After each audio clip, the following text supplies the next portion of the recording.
Estamos en CGN Noticias Radio Televisión, en nuestro espacio Frente a Frente, un diálogo con la ciudadanía, programa grabado por el canal de televisión de la Unión Nacional de Periodistas, Núcleo del Guayas.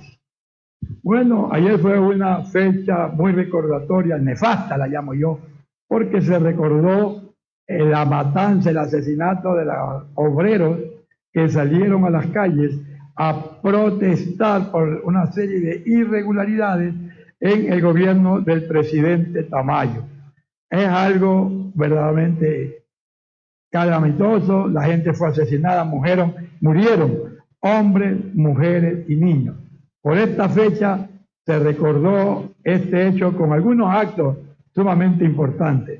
El uno a las 12 del día por la Unión Nacional de Periodistas Núcleo del Guaya, donde disertó el escritor y periodista Juan Centurión Onofre, hablando sobre la fecha.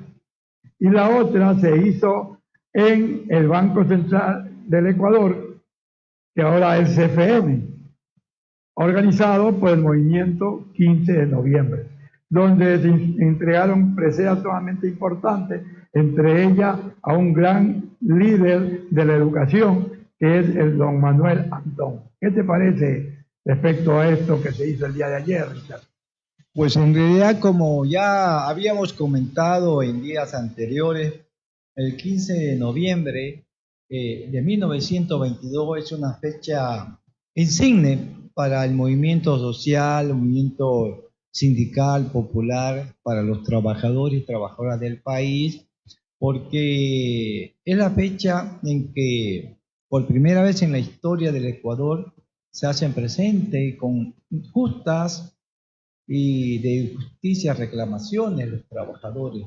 Y lo hicieron el 15 de noviembre de 1922 en las plazas y calles de Guayaquil, y que además había empezado con una serie de movimientos de huelgas anteriores. Y las mujeres participaron. Y mucha participación de mujeres, mucha participación de populares, sí, los sectores poblacionales se sumaron a las grandes movilizaciones de esa fecha.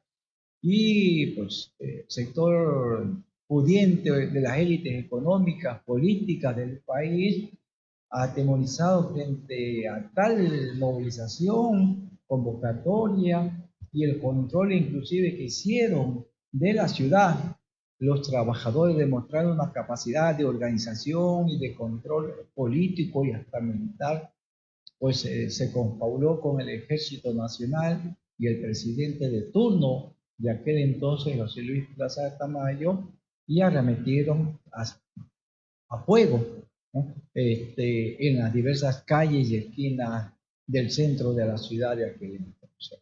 Y pues, precisamente el movimiento social, diversos colectivos sociales, nos reunimos cada 15 de noviembre con diferentes actos. Algunos se movilizan desde la Plaza del Centenario hasta el Malecón Simón Bolívar, arrojan flores, porque según la narrativa de aquella fecha, pues muchos cadáveres fueron lanzados a la ría con piedras, sus estómagos abiertos en algo siniestro para que se hundieran y no se pudiera comprobar cuántas personas habían sido asesinadas, ¿no?, por la gendarmería en aquella fecha. Pues en ese acto, pues las diversas organizaciones lanzan en tributo, en memoria de los caídos de ese 15 de noviembre. Entonces, pues la Unión Nacional de Periodistas, la UNP, hizo su evento acá al mediodía en Guayaquil, ¿no?, contando, pues como tú has descrito, ya la participación de muchos compañeros en la mesa directiva, también en la sala del auditorio,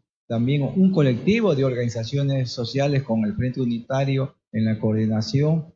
Se realizó otro en lo que era el auditorio antes del Banco Central, ¿no? Y se aprovechó también, aparte del tributo a la memoria de los obreros, los mártires del 15 de noviembre, pues consagrar justamente el espíritu de esa lucha en tres compañeros particularmente que a lo largo de toda su vida han mostrado una coherencia, una consecuencia con esa vida y ese espíritu de lucha. Manuel Antón Vélez, dirigente del magisterio público del país, luchador social de toda su vida. Yo con Manuel Antón, por ejemplo, puedo señalar que estaba cursando el segundo año de universidad, activábamos en lo que era la Federación de Estudiantes Secundarios del Ecuador, la FESE, y Manuel Antón ya era presidente de la UNE del Guayas en esa fecha.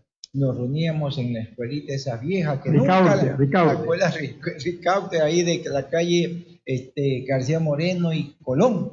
Ahí se hacían las reuniones de la UNE. No había local. No había local. Por eso me acuerdo muy bien de Manuel Antón. Ahí empecé a conocerlo, a tratarlo.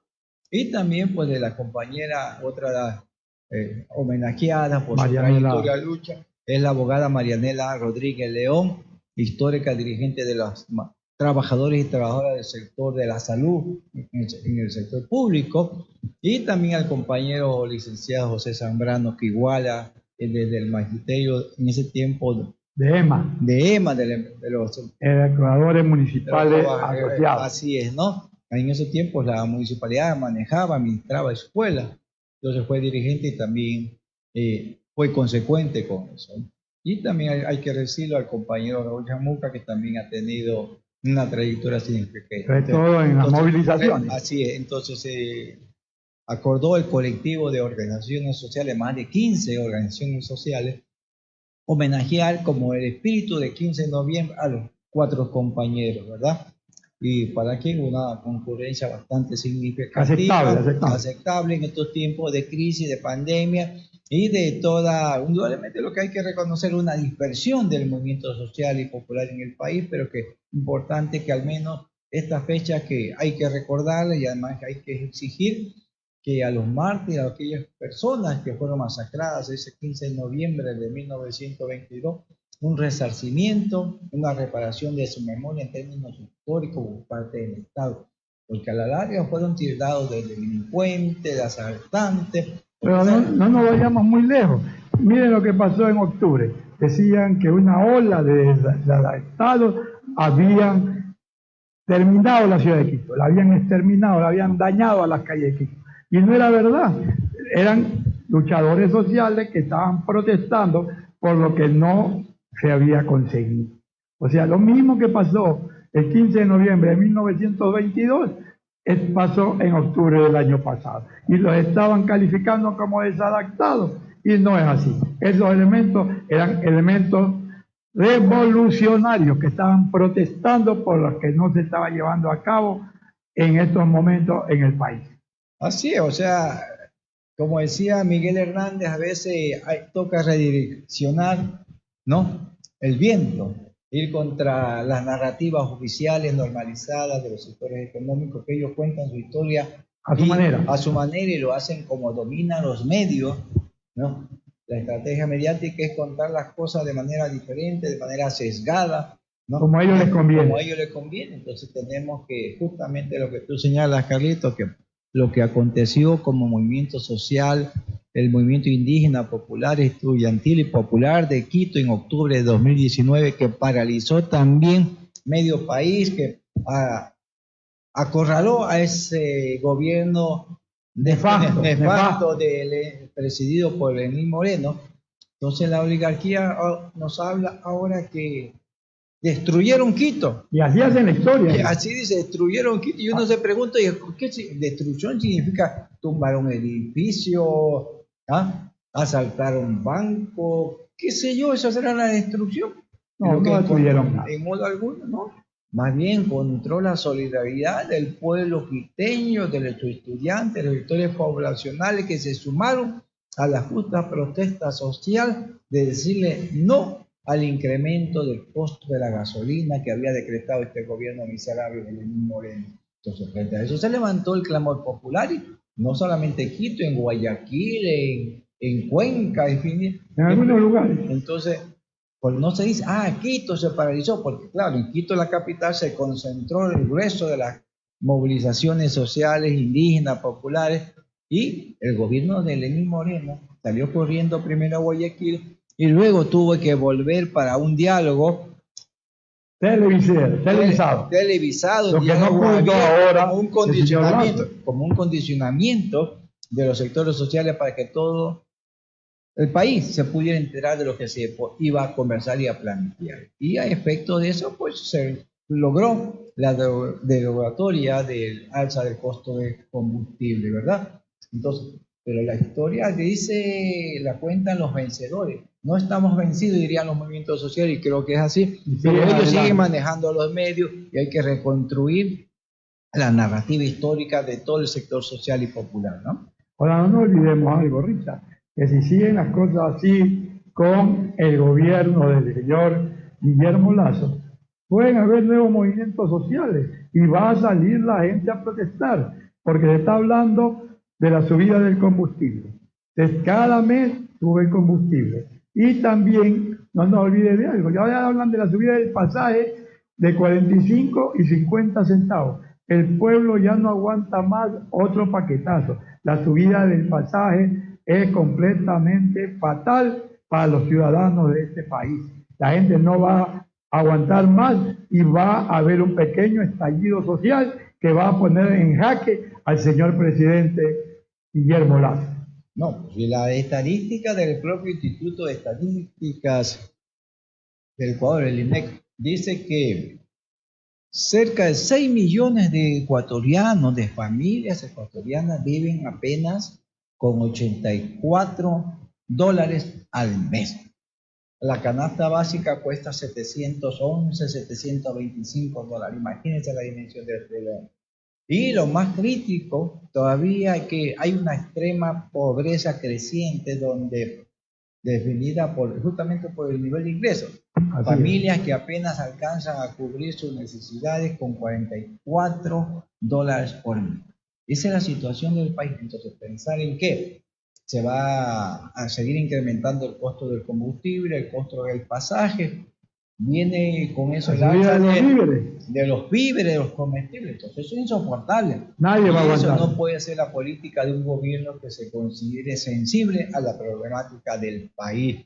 Hoy anoche escuchábamos al señor presidente decir que la seguridad ciudadana va a ser prioritaria en su gobierno. Porque en realidad es una proclamación tardía por lo acontecido en las cárceles del país, ¿no?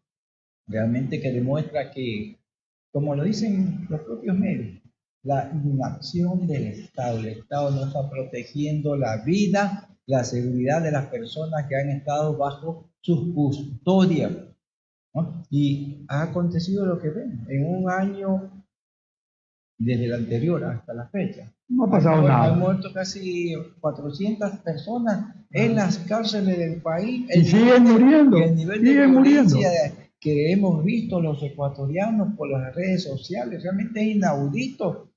Y ya no le podemos echar la culpa a los gobiernos anteriores. Este gobierno tenía que todos esos antecedentes y haber tomado la medida necesaria para controlar lo que se dio en las cárceles. Entonces ahora nos habla que va a haber otra vez nuevamente un pacto con los que dirigen los pabellones, con los detenidos, que se va a entrar las Fuerzas Armadas, la policía, pues si supuestamente ellos han estado adentro. Así. Oiga, y si consideramos uno de los audios de lo que hemos escuchado, que los reos, los presos, las personas detenidas en las cárceles litorales del país donde se dio esa matanza, esos crímenes, unos dicen que los transmitió uno de los canales de ahora, por eso lo voy a decir. Los fusiles se los prestan las Fuerzas Armadas. Está en el audio. Está escrito en lo que transmite, Teleamazonas hoy día. Sí, los fusiles se los prestan los miembros de las Fuerzas Armadas. Yo soy rico. ¿Cómo? ¿Será que estos señores se inventan? Porque ahí está claro que ha habido fusiles, granadas, dinamita. Y yo dije, oiga, ¿y cómo entra eso? ¿Con qué permiso de quién? Con permiso de eso. Los orámenes, los diríamos en términos ecuatorianos, los huecos en las paredes. Eso es como un saco de dinamita, vuelan. Y ahí hacen los huecos. No, eso es combo. O combo. Combo, ¿no? Y que son el ruido del combo golpeando la pared para nadie le escucha. Por favor, pues ahí hay muchas complicidades que tienen que, ¿no?, transparentarse, investigarse ¿De parte de quién? Pero mira, Richard, en esa matanza, el gobierno, ¿dónde estaba? En una fiesta de la Armada de los Estados Unidos, mientras los presos los estaban asesinando o los estaban matando. Ahí estaba la alcaldesa, la prefecta y el señor presidente de la República. ¿Cómo puede ser? Yo me remito a lo que dice este canal que aludió antes. No. Dice que esta matanza, esos crímenes, esa masacre dada en la cárcel electoral el día de viernes a sábado, ¿no? Así es. Ya se anunciaba desde hace 15 días. Todos sabían. Y estaba en marcha desde el jueves, en que comenzaron a escucharse los disparos.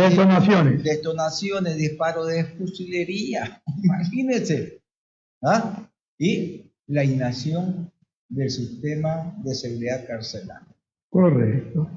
Entonces uno dice, aquí algo está, más allá de lo que nos cuentan las noticias, más allá de los muertos, algo está circulando. 65 muertos. 65 que se diera eso. Y ahí ha habido un delito de lesa humanidad, que hay que decirlo, ¿no? Es decir, una violación de derechos humanos por la inseguridad, por los crímenes, porque esas personas estaban bajo custodia del gobierno, del Estado ecuatoriano, y quien gobierna tenía que garantizarle su vida. Y el otro elemento, oye, esas personas ni siquiera estaban sentenciadas, pues. No, ahí está un compañero agricultor de la lucha de octubre del año pasado y lo mataron.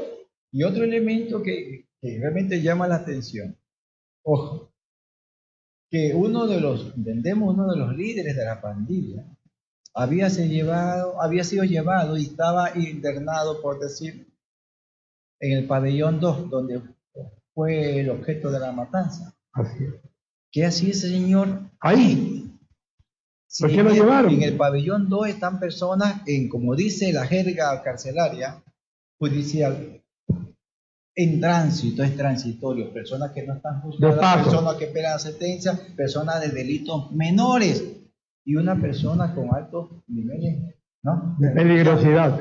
¿Cómo así? ¿Qué hacía ahí? ¿Qué hacía ahí? ¿No? Por eso se justifica, digamos, se explica lo que aconteció, que por qué buscaba el pabellón 2. Así es. ¿No? Entonces vamos a dar paso luego a... Bueno, ahorita vamos a dar paso a un video de una entrevista que hicimos el viernes pasado al señor licenciado Miguel Canto sobre la candidatura de su persona a la dirección de la Casa de la Cultura Núcleo del Guaya. Así que estén atentos y miren el video. Adelante.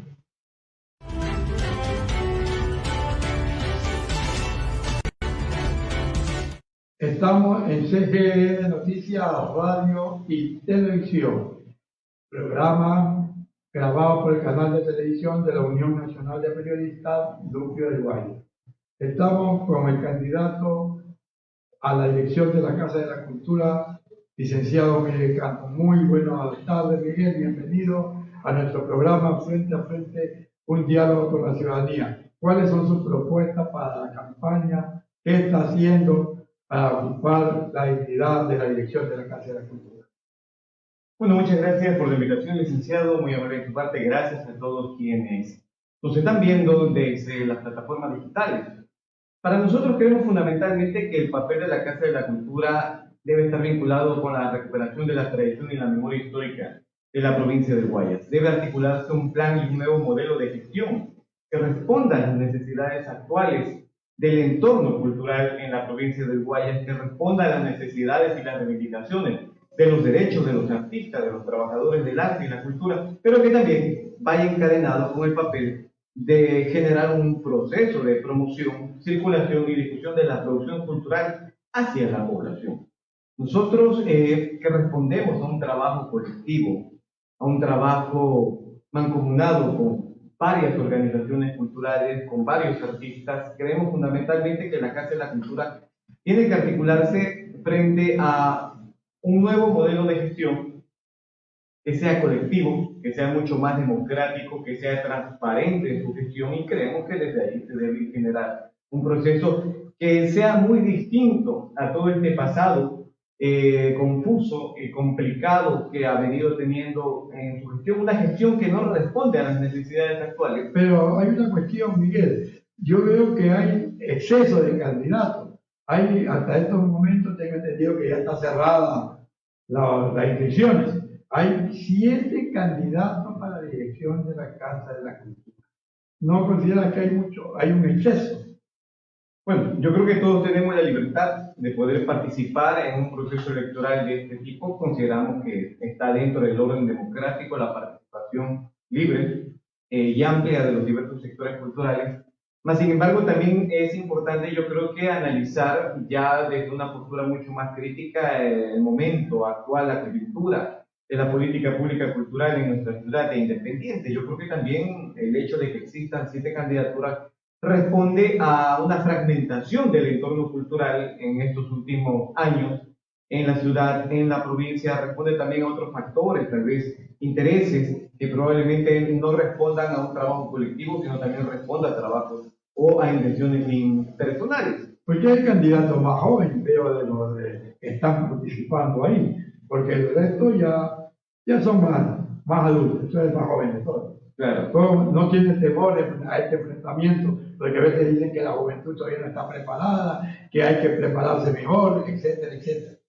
Claro, muchas veces se habla de esto, ¿no? Pero esto también ya es un discurso que ya no responde a las necesidades del siglo XXI. Es un discurso que, bueno, mantuvo en su momento dentro de las coyunturas, pero yo creo que más bien hoy, en un momento tan decisivo para el desarrollo de la política pública cultural, yo creo que el papel de decenas de miles de artistas jóvenes son fundamentales para ir creando y promoviendo procesos que permitan articular una plataforma mucho más amplia del quehacer cultural, pero sin menoscabar la experiencia y el trabajo de decenas de artistas que durante décadas han contribuido a fortalecer el entorno cultural de la ciudad, de la provincia y de los cuales nosotros aprendemos. Yo creo que esta juventud ávida que viene desarrollando procesos culturales de movilización, de organización, de debate, también responde a ese legado de quienes ya nos antecedieron y de los cuales también hemos aprendido y con quienes estamos trabajando. ¿Cómo anda esa cuestión de la reunión de gestores? Tengo entendido que primero fue una virtual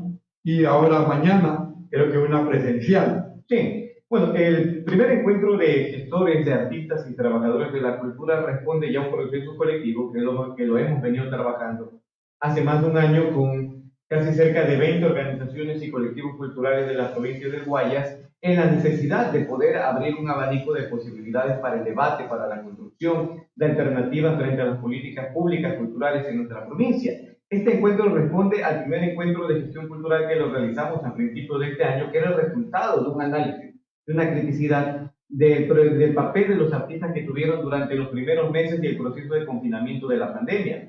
Esas resoluciones de ese encuentro crearon la posibilidad de armar este encuentro ya de artistas, el cual el día de mañana en el auditorio de la Fundación Leonidas Ortega, de 3 a 6 de la tarde, realizaremos nuestra última sesión. El día de ayer tuvimos una sesión virtual donde participaron decenas de artistas, donde logramos debatir. El tiempo nos quedó tremendamente corto, tuvimos que armar prácticamente 3 sesiones paralelas de Zoom para tener la posibilidad de que el debate pueda ser mucho más amplio.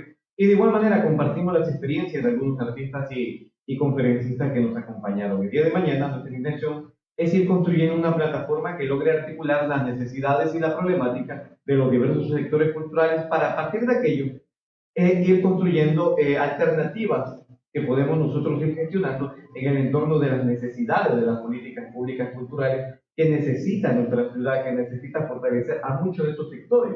Yo me recuerdo que en un inicio, cuando recién estuvieron las candidaturas, hubieron reuniones con algunos candidatos y parecía que se iba a llegar a un acuerdo, pero parece que ninguno quiso retirarse de la candidatura a la dirección de la Casa de la Cultura. Por eso es que no ha habido esa alianza que se planteaba. Bueno, nosotros planteamos muy abierta y públicamente la necesidad de construir, de articular una candidatura que responda a las necesidades colectivas de los artistas. Hemos construido una alternativa cultural colectiva, amplia, democrática, donde participan más de 30 organizaciones culturales de la ciudad y de la provincia. Lastimosamente en este trajinar, quienes también nos acompañan como candidatos de de otros sectores para las elecciones de la Casa de la Cultura no lograron hacer eco a este trabajo colectivo y nosotros invitamos, de las 7 candidaturas actuales, 6 con 6 candidaturas logramos conversar en la medida de lo posible. No se llegó a nada. Y lastimosamente no logramos articular un trabajo colectivo, pero bueno, más sin embargo para nosotros entendemos de que este trabajo también responde a otras necesidades y nosotros somos muy respetuosos para quienes no deseen articular procesos de trabajo colectivo. Más sin embargo, nosotros seguimos construyendo, seguimos sumando, seguimos visitando, recorriendo y conversando con más artistas, porque el papel de la Casa de la Cultura hay que repensarlo desde el trabajo de lo colectivo, de lo comunitario, de lo movilizador que debe de ser. Y en entonces tenemos responsabilidad todos, los artistas, los gestores, los trabajadores de la cultura, la propia población, es decir, la competencia de la Casa es una competencia de carácter colectivo y de interés colectivo al ser una institución pública, y más aún de ser una institución histórica para la provincia y a nivel nacional de igual manera. ¿Y cómo ve usted esa demanda que se le hizo al presidente al director de la Casa de la Cultura, Fernando Naranjo, de parte de la candidata Marta Liz? Bueno, nosotros hemos considerado de que... Porque ustedes no se sumaron a esa demanda.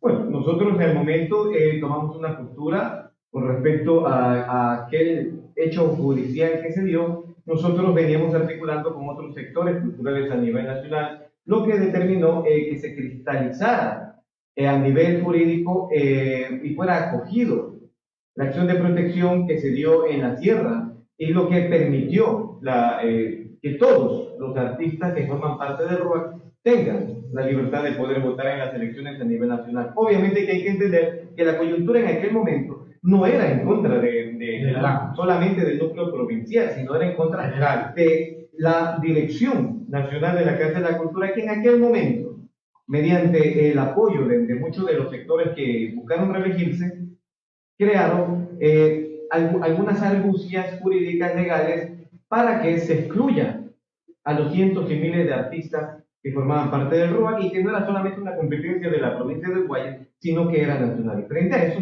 nosotros, nuestra postura fue sumar, actuar y movilizarnos en la medida de lo posible con los demás sectores culturales a nivel nacional, lo que determinó el fallo a favor de los artistas para el proceso legal, para el proceso electoral que se dio en agosto. De ahí, frente a lo que sucedió aquí en Guayaquil, bueno, nosotros hemos sido respetuosos, no compartimos los criterios que en aquel momento se levantaban, porque ya existían 2 acciones de protección anteriormente a nivel nacional, y que consideramos que en aquel momento, tal como sucedió, iban a fallar a favor de los artistas.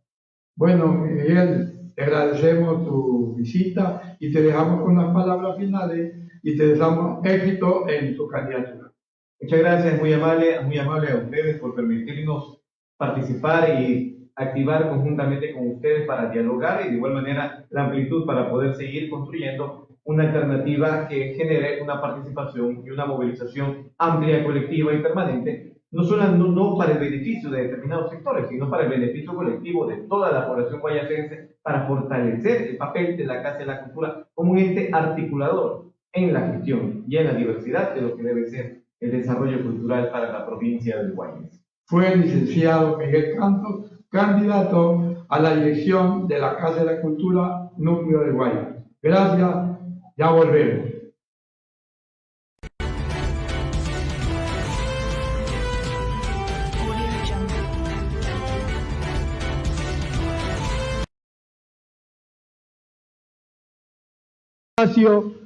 Frente a frente, un diálogo con la ciudadanía. Aquí nuevamente estamos a mi lado con mi compañero Richard Reyán, coordinador de noticias, ya preparando las actividades del día jueves. ¿No es así, Richard? Así es, vamos. Bueno, hoy día estamos, vale la pena señalarlo, Carlitos, que estamos en un día no habitual del programa Frente a Frente, un diálogo con la ciudadanía, por una agenda justamente saturada de actividades el día de ayer, ¿no? Así es. Por lo que habíamos señalado, pues los acontecimientos, actos respecto del 15 de noviembre de 1922, y se le trae, porque indudablemente todo el estudio de la UNEP estaba enfocado en cumplir esa agenda que hemos dicho antes, y nosotros también cubriendo una y otra y participando inclusive de algunos actos. Entonces, hoy martes 16 estamos emitiendo el programa, pero ya el jueves Normalmente en el nuestro horario habitual. día, hora normal. Entonces, a todos los seguidores del programa Frente a Frente, pues les indicamos esta situación, que el jueves y viernes estamos en el horario regular de nuestro programa. Hemos llegado a nuestra parte final de la programación el día de hoy. Estamos el día jueves en el horario normal, 11:30 de la mañana, con más invitados. Feliz día, felicidades. Hasta el jueves.